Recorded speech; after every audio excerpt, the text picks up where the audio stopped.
Vicky Vox.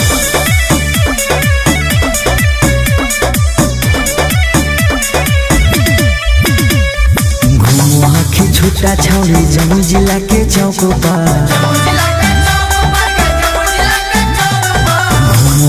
छुट्टा छौड़ी लखीसराय के चौक पर होली में रंगाई तो चोली राइफल के नोक पर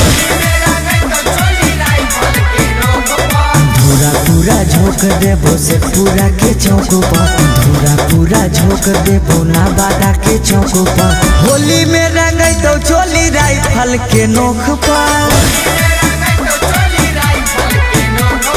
होली में रंगाई तो चोली राइफल के नोक पर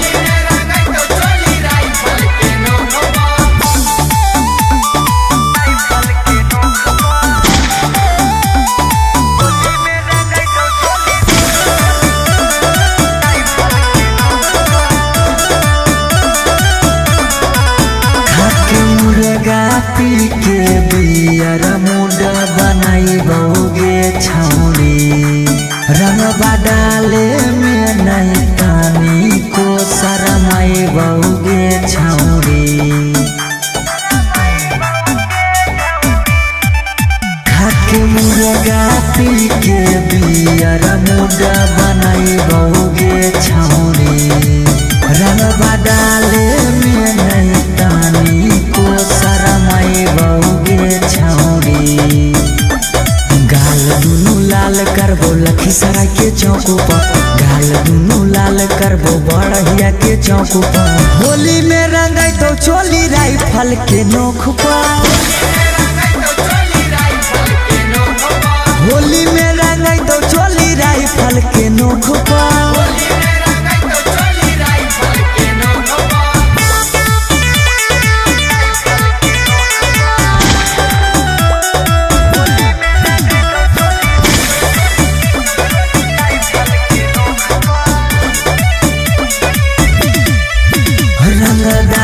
रहियो जानो है जमाना गे छौरी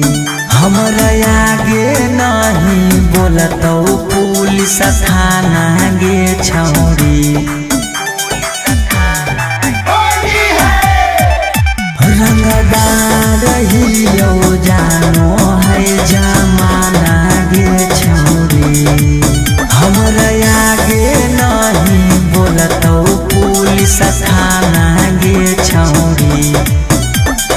आनंद सौरभ के हो चर्चा तीनों लोग पर अंकित हीरे के हो चर्चा तीनों लोग पर होली में रंगाई तो चोली राइफल के नोक पर